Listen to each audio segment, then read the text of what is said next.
Brakes are set? Brakes are set. That's good. Okay, priming. Hi, Dave Hadfield here, and if you watched part 1, you saw a couple of test flights in this Gipsy Moth. They went quite well, but the aircraft tended to swerve after landing. So the guys had a good look at the system. Throttle closed. Throttle is closed. Switches are off. Switches are off. Sucking in. Sucking in. One thing they found was within the tailwheel post, there is a stack of rubber wafers or pucks in there. They act as shock absorbers, and some of them were brittle and no longer symmetrical, so they've been replaced. And then the brakes were set up differently, according to my own preference. More about that in a minute. Front switch on. Throttle set. Front switch on. Contact. Contact.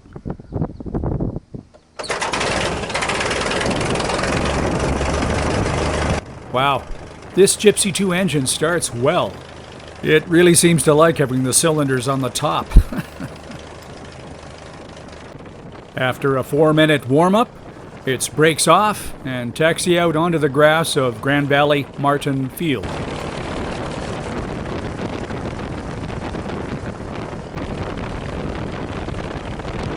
So, regarding the brakes, in part 1 you saw that no brake was applied, even with full rudder, unless you pulled the handle.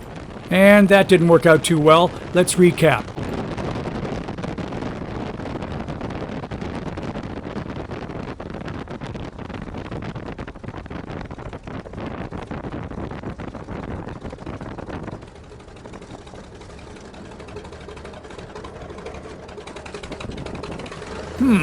Not so good.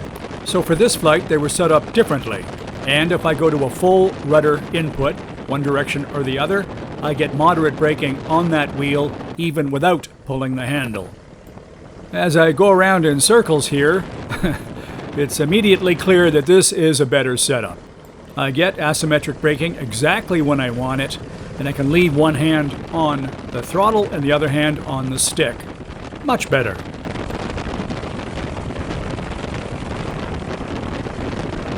Yep, this feels good. So I flash a thumbs up to Andy. I'll take it for a flight.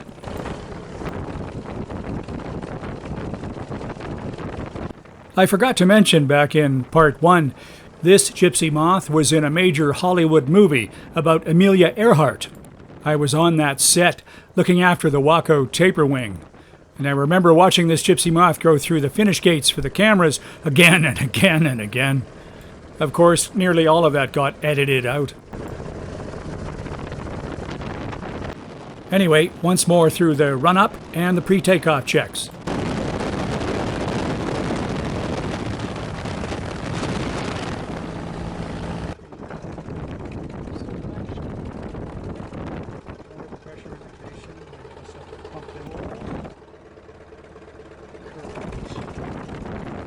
And away we go.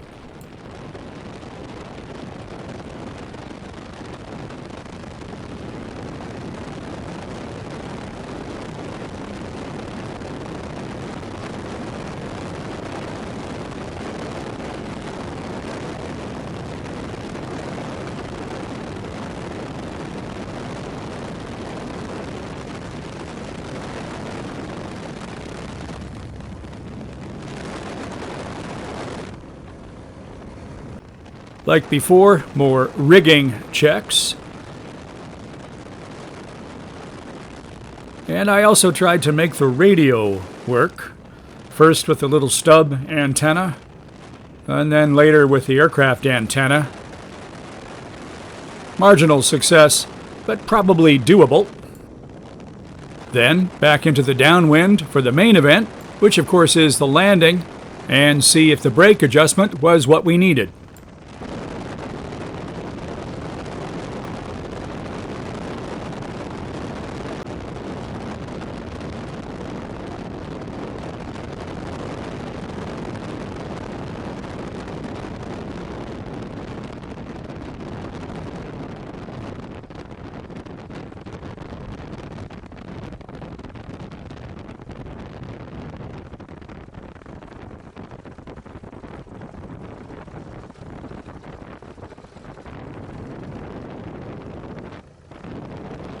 Better, but not perfect. It still went right a bit. Let me try it again to see if it was me or the aircraft. I signal to Andy, once more, with more rudder.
Much better. Thumbs up.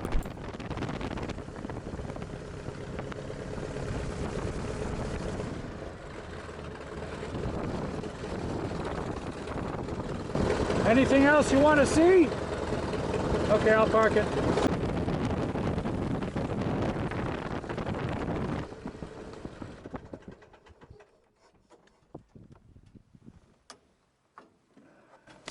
No master. You're also starting the process of adding the bugs in the oil, so.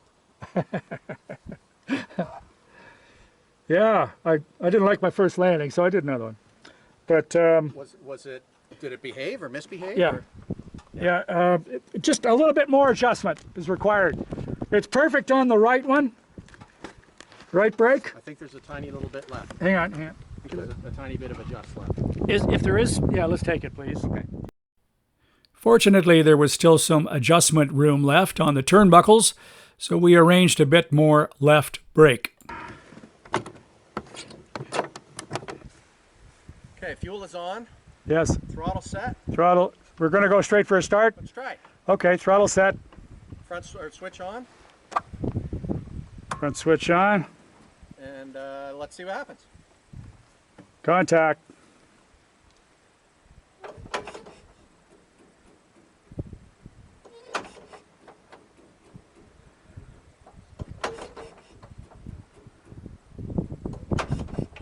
Okay, switch off. Switch off. With a Gipsy, there's no point in pulling the prop all day. If it doesn't start in 4 or 5 turns, then either prime it or clear it. In this case, Andy is priming it. Throttle closed. Throttle closed. Switch is off.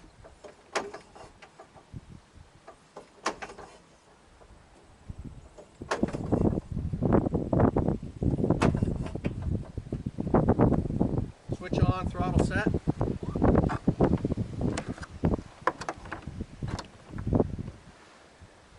Throttle set. Switch on. Contact. Oh, there.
I'm not sure why I threw these wingovers in.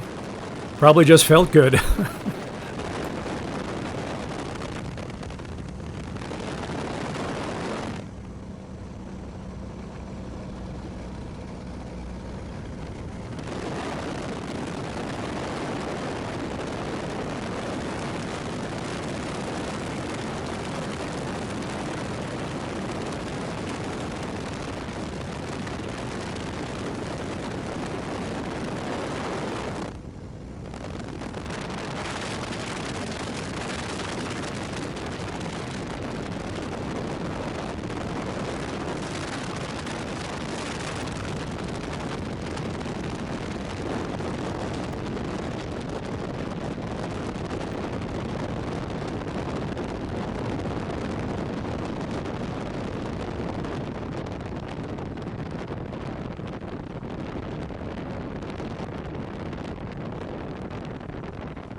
Yeah, so Better? I was quite a bit.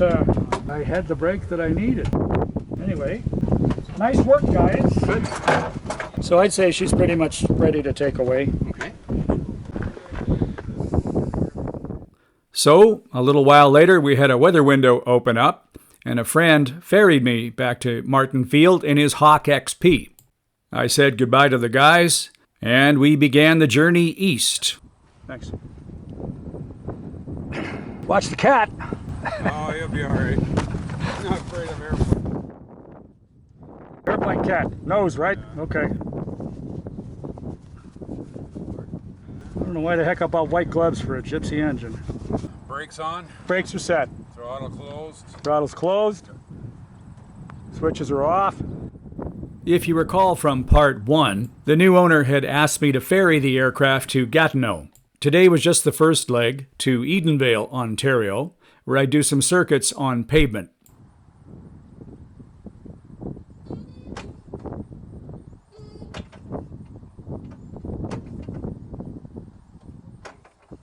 Okay, switch is on.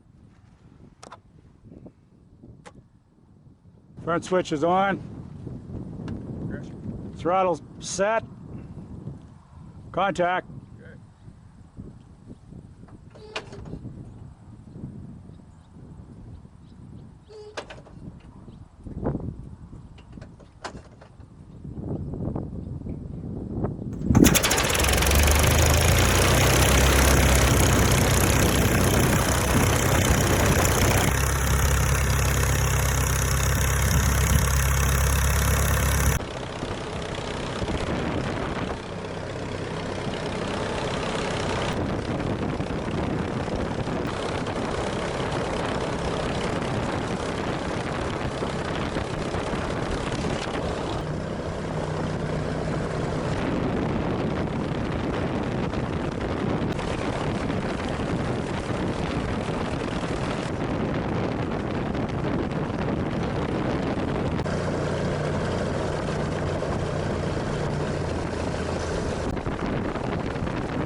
You know, it's not a bad idea on a trip like this to, before you set course and leave your friends with the toolboxes behind, do a circle around the field, a 360, and evaluate the engine, the systems, make sure the radio works, that kind of thing.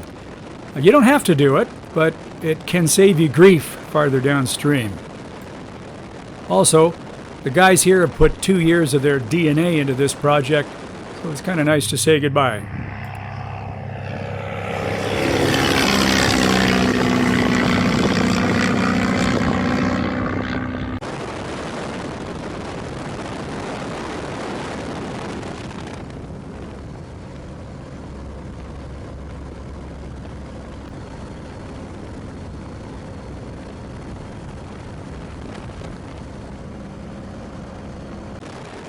Then climb away, keep an eye on the gas, admire the beautiful southern Ontario countryside, figure out where you're going.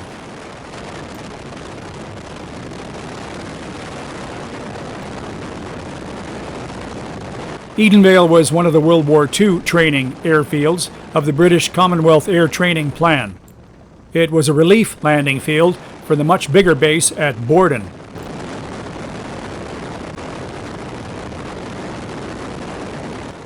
A Toronto businessman and pilot, Milan Krupa, bought the very decrepit property in 2002 and transformed it into a modern general aviation center.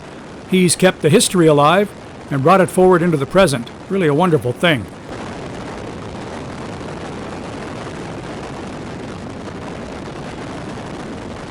I see my friend Sean beat me home in the Cessna. No surprise. But more importantly, the windsock is showing that runway 31 is in use, and it's a good breeze. So, a careful look for traffic, check the gas, enter the circuit, and roll out on final. The thing about landing a tail dragger on pavement is that it's unforgiving.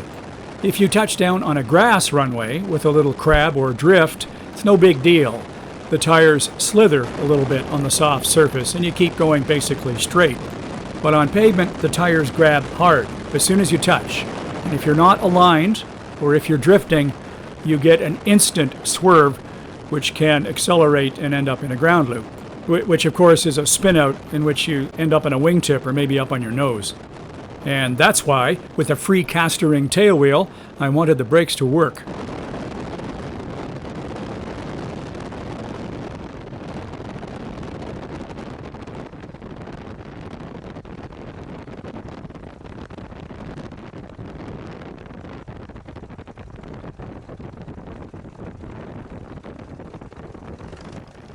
Well, that was a pleasant surprise.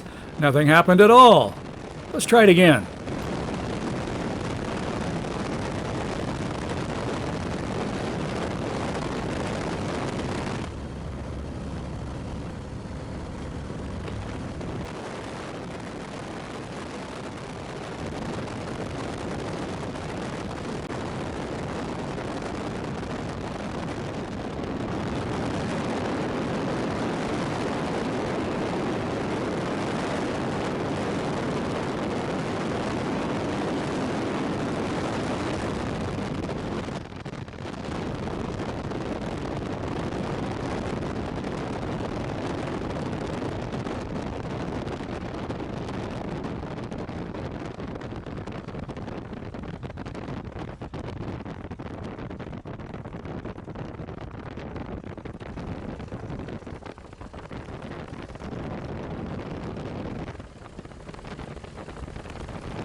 Well, that was nice. A total non-event. Of course, it helped that there was 10 to 15 knots right down the pipe, but I'm happy with the aircraft.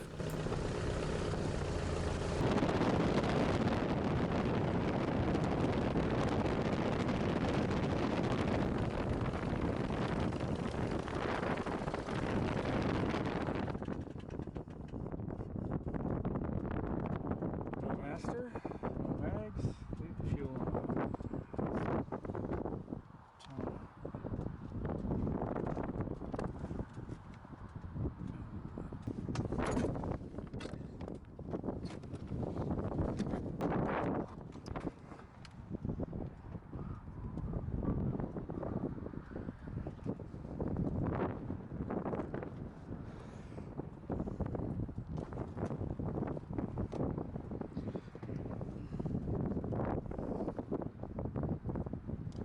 So, fill her up with gas, including the 10-gallon fuselage tank that this aircraft is equipped with.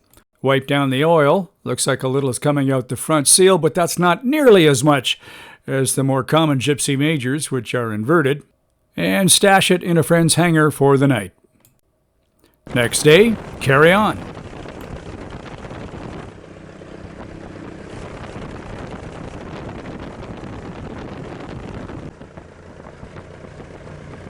That orange string in front of me is helping to secure my overnight bag, which I moved up there for C&G purposes. The boot, or baggage compartment, had quite enough in it.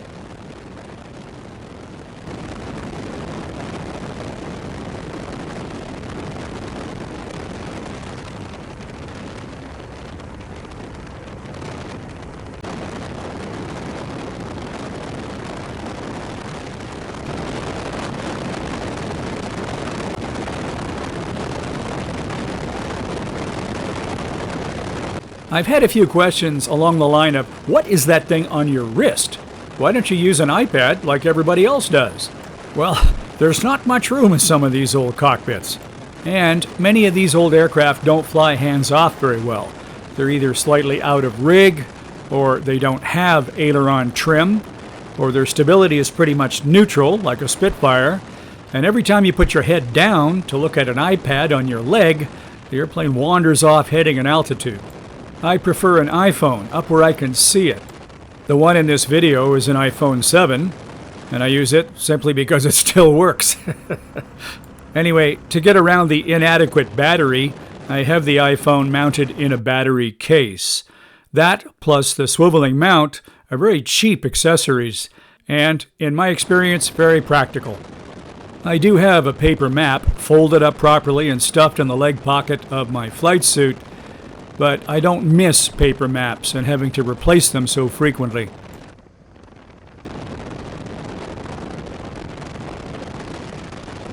You know, Watt Martin used to fly this aircraft on floats.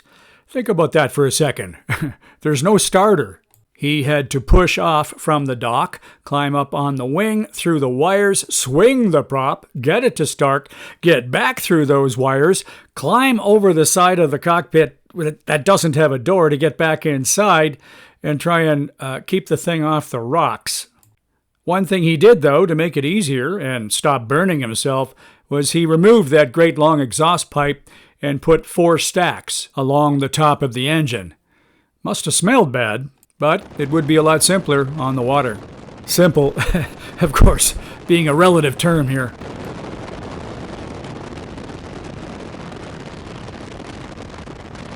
So, that airport you see ahead is Stirling, Ontario, home of the Oak Hills Flying Club. It's about halfway between Edenvale and Gatineau, and I can buy gas there. The airfield lies within the control zone of Canadian Forces Base Trenton, the busiest military airport in the country, but I called them on the phone ahead of time and got permission to intrude on their airspace. Very nice of them, much appreciated, and of course I don't really trust this handheld radio arrangement. There's a crosswind from the left tumbling over those trees.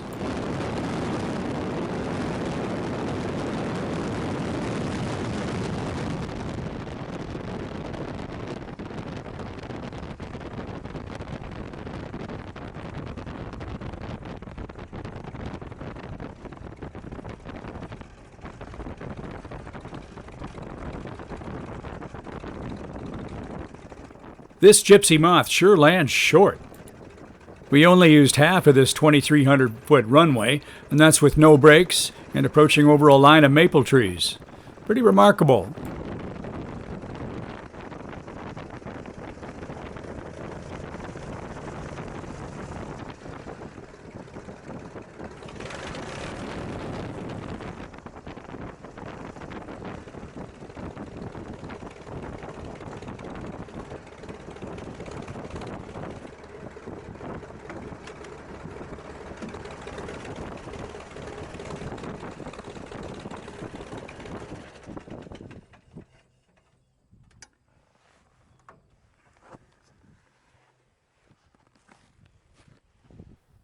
I very much enjoyed this short stopover in Stirling. Great little grassroots airport. Friendly people, an excellent cheeseburger, and of course, in the way of most pilots, they were very intrigued by this interesting old aeroplane.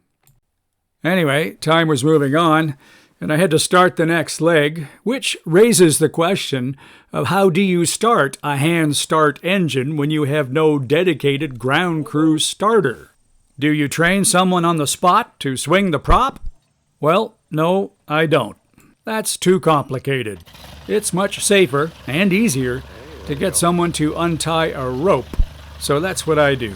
Tie the tail to something solid, start the engine myself, climb in, and when I'm all ready to go, have my volunteer untie the rope and hand it to me.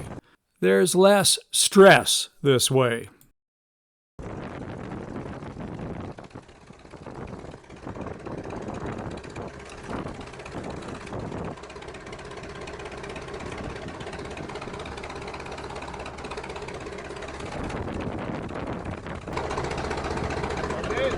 Thanks a lot, guys. Take care, how you doing?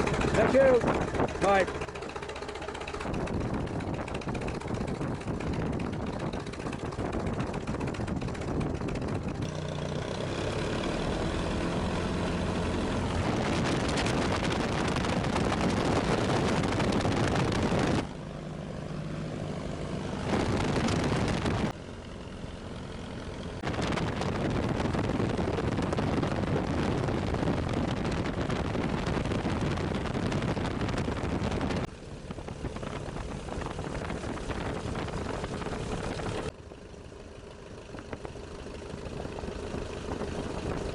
You know, the camera's not tilted here, my head is.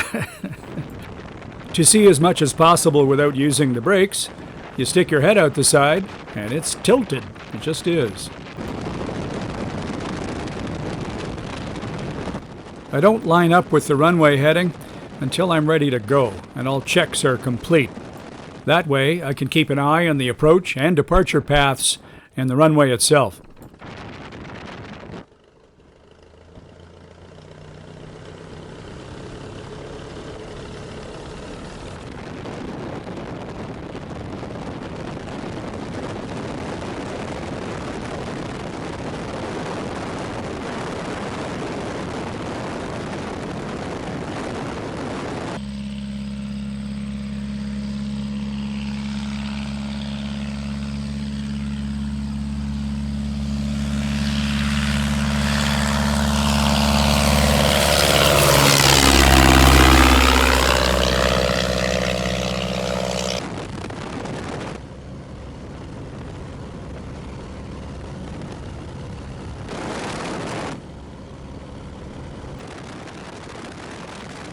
Well, I had a lovely flight to Gatineau. It was a perfect summer day. Absolutely no bad thing happened, except that I turned off my helmet cam to save the battery, and when I got close to the Gatineau airport, I got a little distracted by traffic there and forgot to turn the darn thing back on. But it was a totally uneventful landing in the grass on the north side of the runway there, and Peter Ashwood Smith, who will be the prime pilot on this airplane, videoed us taxiing in.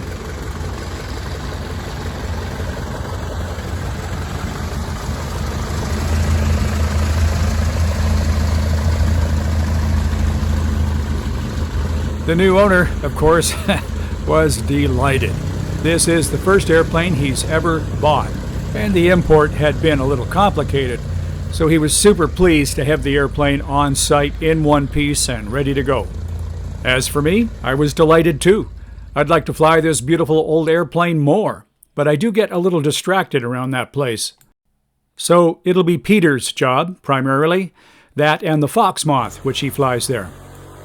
I gave him a good briefing, and next day, off he went to give it a try. What a unique, wonderful combination and collection. I'm so glad I had a chance to be a part of this, returning the oldest ex-RCAF aircraft still flying to Canadian skies. Elegant, smooth, the dance is sublime. Stay in the groove and you'll have quite a time. But keep an eye out if she changes her mind. Remember that anything goes. Waltz, waltz, waltz with a tiger. Nothing you do could be anything finer. Waltz, waltz, waltz with a tiger. Better stay light on your toes.